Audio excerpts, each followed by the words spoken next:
네, 안녕하세요. 이동진입니다. 오늘은 두 번째 낭독을 해드리려고 합니다. 파이아키아 이야기가 남았다. 이 책 지난번에 첫 번째 챕터 읽어드렸었죠.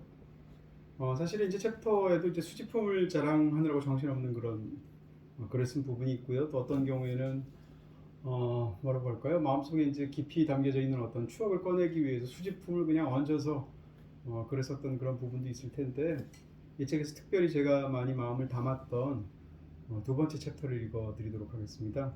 지난번에 읽었던 첫 번째 챕터보다 조금 더 긴 것 같고요. 더 제 추억 같은 것이 많이 담겨 있는 부분이라서 아무래도 조금 더 여러분들이 틀어놓고 들으시기에 또 같이 함께 공명하시기에 좋은 부분이 아닐까 싶습니다. 읽어드리도록 할게요. 오늘도 불멍이 있고요.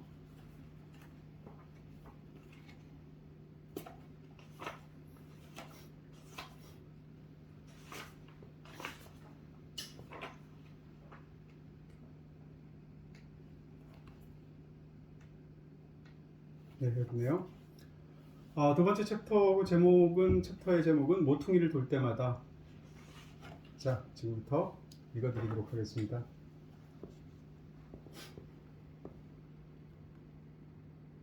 어린 시절에 너는 속이 비틀려 있었다. 여러 가지 이유로 비관적인 생각에 사로잡혔고 종종 격렬한 충동을 느끼기도 했다. 어차피 내 삶은 안 풀릴 거야 라는 스스로에게 거는 저주 같은 기이한 자기 비하도 있었다.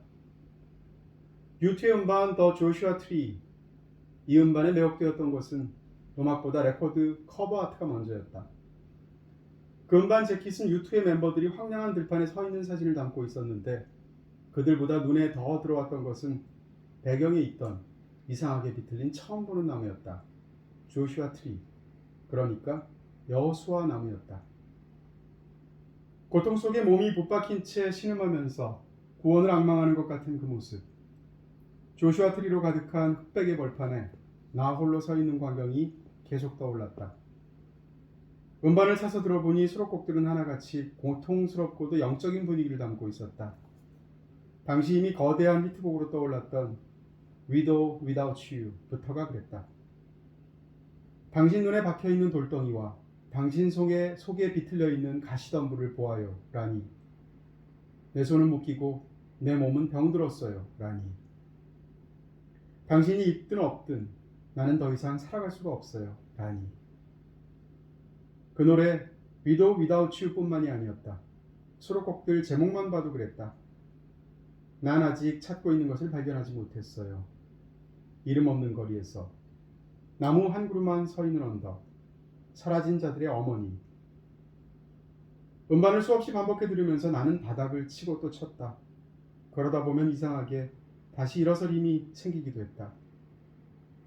세월이 한참 흐른 뒤인 2004년, 미국 USC의 방문연구원으로 1년간 체류할 기회가 생겼다. 로스앤젤레스의 미러클 마일이라는 지역에 살 곳을 마련하고 각종 행정적인 절차까지 다 마치자 가장 먼저 가고 싶은 곳이 떠올랐다. 로스앤젤레스에서 자동차로 2시간 남짓한 거리에 있는 조슈아 트리 국립공원, 바로 유튜의 그 앨범 커버 아트 속의 장소였다. 차를 몰고 가보니 캘리포니아의 뜨거운 태양이 난폭하게 햇볕을 내리쏘는 그 황량한 벌판에 갖가지 형태로 비틀린 조슈아 트리가 수천 그루 자연 군락을 이루고 있었다. 전율이 일었다. 조슈아 트리들 사이를 할 일 없이 거닐다 보니까 유투가 왜 그 나무를 모티브로 삼아서 음악을 만들었는지 단번에 이해할 수 있었다. 오래전에 내가 왜 그 노래들을 들으면서 무너졌으며 동시에 역설적으로 치유받는 느낌을 받았는지 직관적으로 깨달을 수 있었다.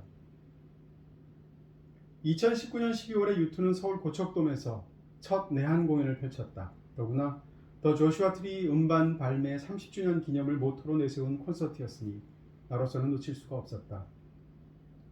6개월 전에 티켓을 예매하고 그날을 기다렸는데 하필이면 내가 맡았던 시네마 리플레이라는 행사와 일정이 겹치게 되었다.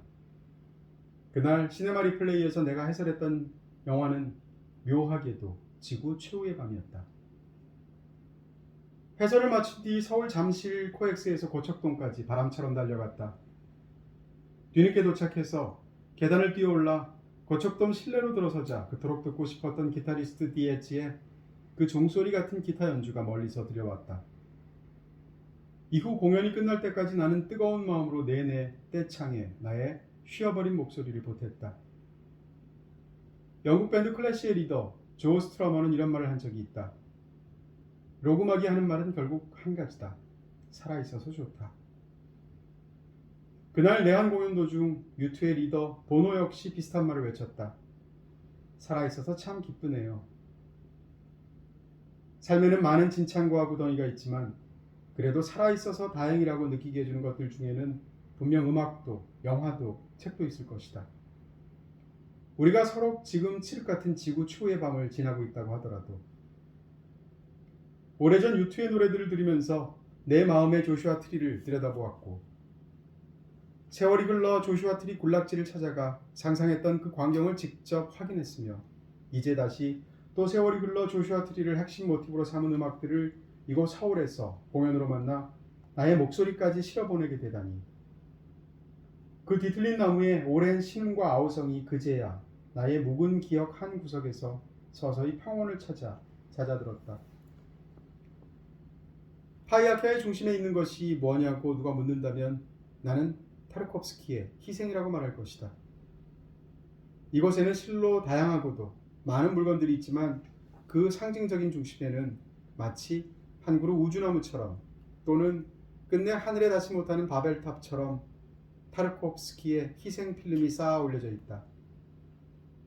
아닌 게 아니라 희생은 믿음으로 죽은 나무 한 그루를 살리는 영화였다. 러시아 감독 안드레이 타르코프스키는 내게 영화의 첫사랑 같은 인물이다. 그 이전에도 물론 영화를 즐겨보았지만 타르코프스키의 작품들을 접하면서 영화를 완전히 새롭게 보기 시작했다. 경이로운 세계의 발견이었다. 희생의 셀룰로이드 필름을 우크라이나에서 구했다.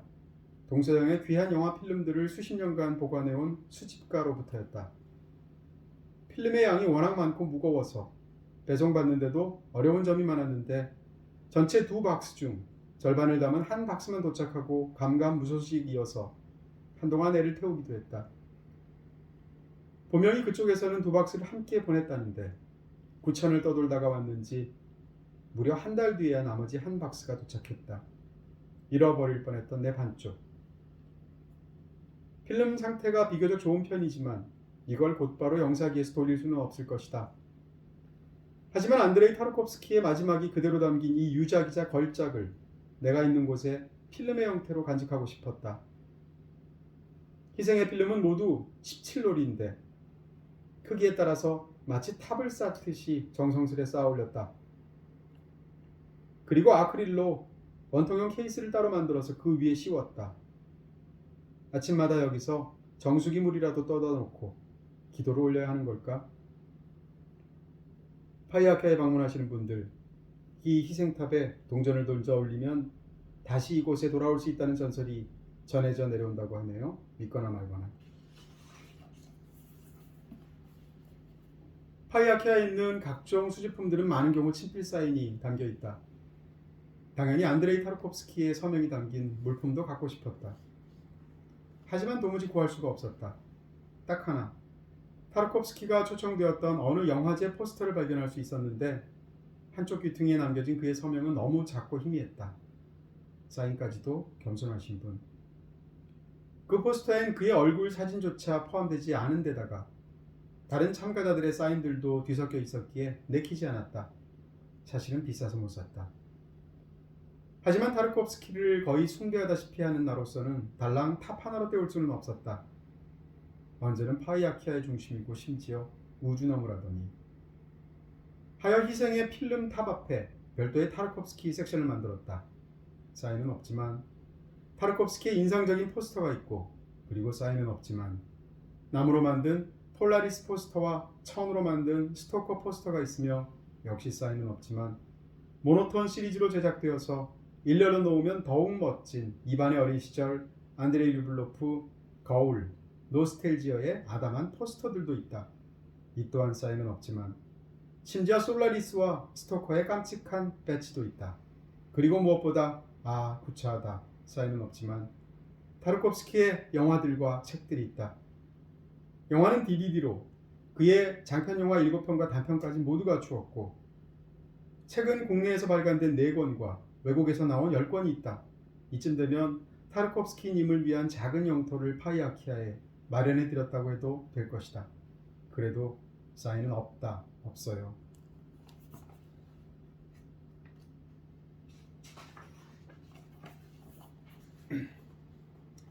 첫사랑 한 명 더 있다. 스웨덴 감독 잉마르 베리만이다. 첫사랑이 둘이라니. 타르콥스키의 영화들에 빠져들고 있을 무렵 베리만 역시 나를 사로잡았다. 흔히 침묵 3부작으로 거론되는 겨울빛, 창문을 통해 어렴풋이 침묵을 연이어 보면서 깊은 충격을 받았다. 특히 영화 침묵은 한동안 나를 깊고 어두운 침묵 속에 침잠하게 만들었다. 베리만이 세상을 떠났던 2007년의 가을엔 그가 마지막 나날들을 보낸 후 묻힌 스웨덴의 포러 섬을 어렵게 직접 찾아가기도 했다. 섬에 하나밖에 없는 교회 뒷마당에 그가 묻혀 있었다. 작고 건박하고 고요한 무덤이었다. 베리만다웠다. 가을 소나타를 찍던 촬영장에서 잉그리드 버그만과 대화를 나누던 모습에 베리만이 직접 붉은색으로 필적을 남긴 사진과 겨울빛 미니 포스터 사진을 힘들게 구했으니 자, 이제 남은 건 침묵 포스터. 어디 계신지 침묵을 깨고 말씀해 주소서.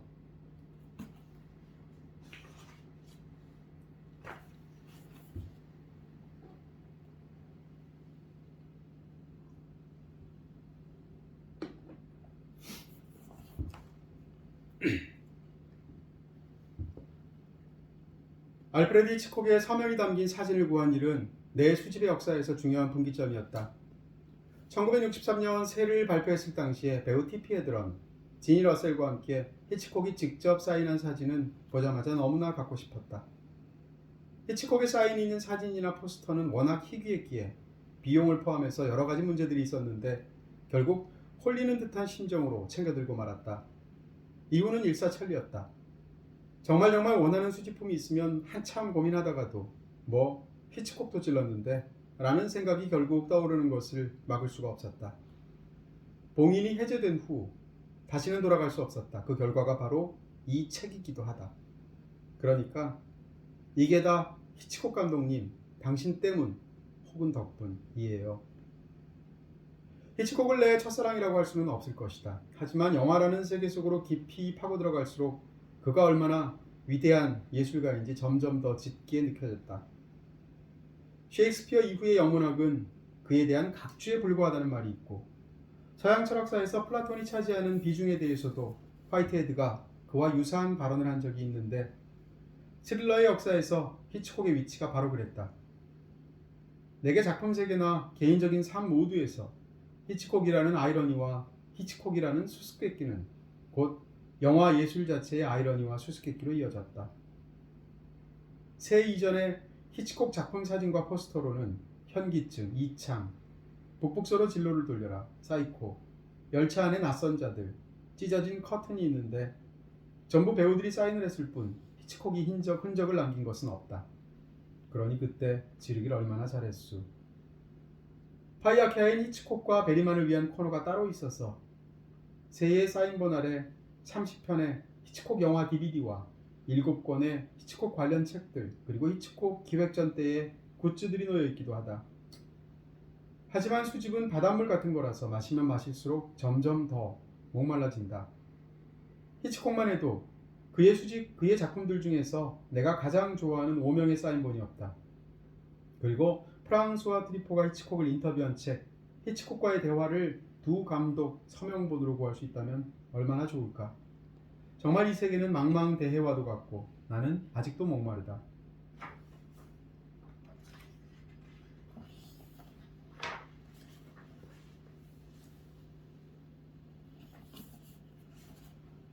남들은 거의 쳐다보지도 않겠지만 내겐 유달리 중요한 수집품들도 적지 않다. 로마니아 출신의 종교학자 미르치아 엘리아데의 책이 그 한 예가 될 것이다. 대학 입시를 준비하면서 종교학을 생각하게 된 것은 종교학자 정진홍 교수의 책과 미르치아 엘리아데를 읽고 나서였다. 엘리아드는 방대한 업적을 남긴 학자이면서 틈틈이 소설을 발표한 작가이기도 했다. 그 중에서도 나는 벵갈의 밤을 좋아한다. 엘리아드가 1967년에 발표한 소설 노인과 관료들을 사인본으로 구했다. 당시 엘리아드는 미국 시카고대 종교학 교수였는데 펜으로 적은 헌정 문구로 미루어 볼 때 아마도 이 책이 1979년에 영역된 직후 당시에 친분이 있던 노리스와 수지 커플에게 선물한 듯하다.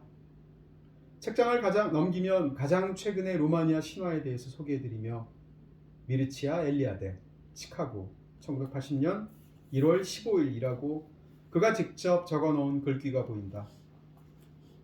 이렇게 날짜가 직접 드러나면 나는 역사 속에서 그때쯤 무슨 일이 있었을지 곰곰 떠올려 보다가 결국 참지 못하고 찾아본다. 엘리아드가 체류했던 미국의 경우 리처드 기어가 출연한 영화 아메리칸 지고르가 크게 흥행했고 마이클 잭슨이 부른 노래 Rock With You가 라디오에서 가장 많이 흘러나오던 때였다. 1980년 1월 15일의 차가운 겨울밤, 미르치아 엘리아데가 시카고의 한 극장에서 아메리칸 지골로를 보고 나오다가 때마침 근처 레코드 가게에서 흘러나오는 Rock With You, 그 노래의 멜로디를 무심코 따라 흥얼거리는 모습을 상상해본다. 도중에 흥이 좀 더 오르면 엘리아드는 코트키스를 올려세우며 기어이 마이클 잭슨의 스텝까지 살짝 밟는다. 엘리아드 선생님, 죄송합니다. 노인과 관료들은 공산주의 지배하에 루마니아가 배경인데 경찰이 교직에서 은퇴한 어느 노인을 의심해서 취조하는 과정을 다룬다. 경찰은 노인이 수시로 늘어놓는 오래된 민담과 신화에 매혹되면서도 혹시 그 이야기에 어떤 정치적 함의가 있지 않을까 싶어서 끊임없이 살피려 든다. 인류의 오랜 신화와 공산주의 신화를 대비하는 이 소설에서 엘리아데가 친필로 언급한 가장 최근의 루마니아 신화라는 표현은 추측컨대 공산주의 체제하에 기술 관료제를 뜻했던 것으로 보인다. 엘리아데는 내가 종교학을 택해서 대학에 진학하기 한 해 전에 세상을 떠났다. 직접 만날 수 있었다면 정말 좋았겠지만 엘리아데가 나오는 기이한 꿈을 대학 시절에 꾼 적도 있다. 그래도 그는 필적과 함께 파이아케아의 족적을 남겨준 셈이다. 마이클 잭슨의 스텝 대신에 말이다.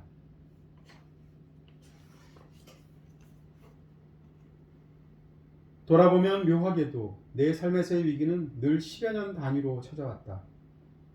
30 즈음도 쉽지 않았다. 그때를 생각하면 시인 최승자와 배우 제니퍼 제이슨 리가 손을 잡고 함께 떠오른다. 이렇게 살 수도 없고 이렇게 죽을 수도 없을 때 30살은 온다.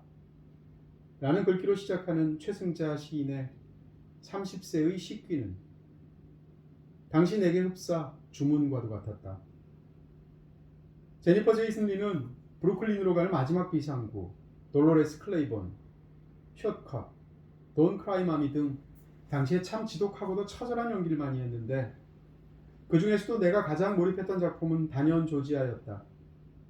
바닥까지 떨어져서 허우적대는 제니퍼 제이슨 리의 영화 속 모습들을 보면서 당시 나는 영화 속 그녀가 흡사 내 몫의 고통 일부분을 대신 겪는 것처럼 받아들였다.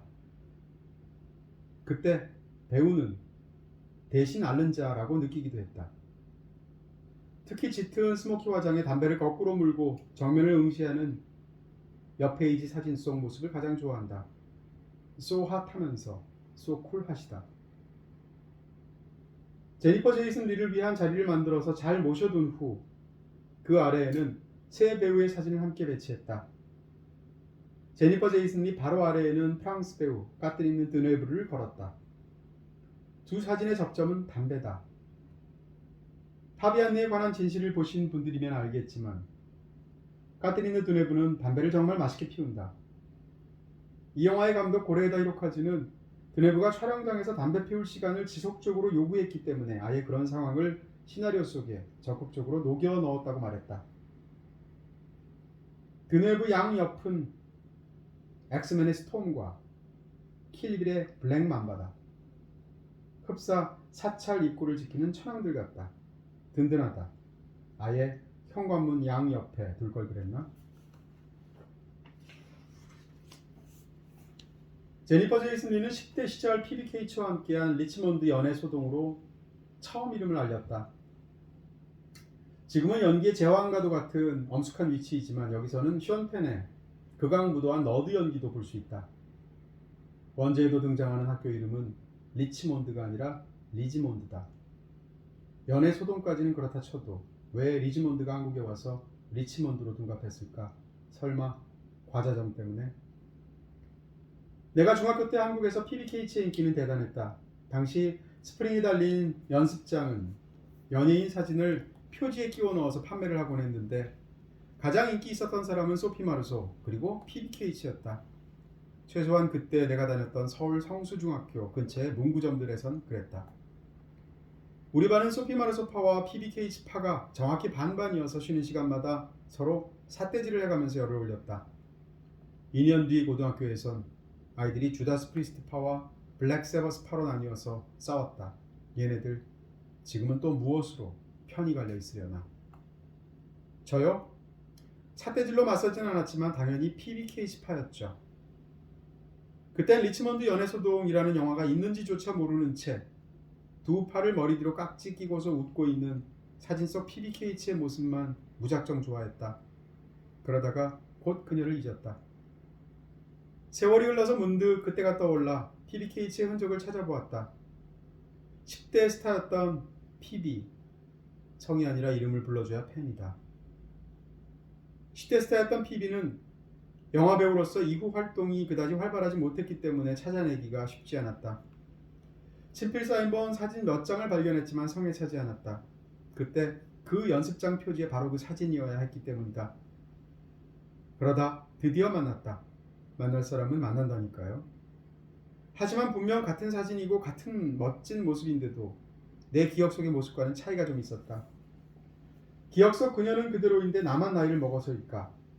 어린 시절 놀던 골목길에 모처럼 찾아가 보면 이렇게 작았나 싶어지는 심정과도 비슷한 걸까? 그러니까 BGM은 동물원의 해화동. 네, 생각보다 22페이지인데 금방 읽었네요. 네, 읽다 보니까 또 제 추억을 담은 그런 글들이기도 하고 또 뭐 그래서 자꾸 저는 읽으면서도 이렇게 자꾸 옛날 생각들이 나서 기분이 묘해지는 그런 느낌이 있습니다. 자, 어쨌건 제가 중간에 약간 목소리 톤을 이렇게 중간중간 낮춰서 읽은 부분들은 사실은 괄호를 치고 쓴 그런 부분들을 좀 달리 표현하기 위해서 좀 낮게 읽었고요.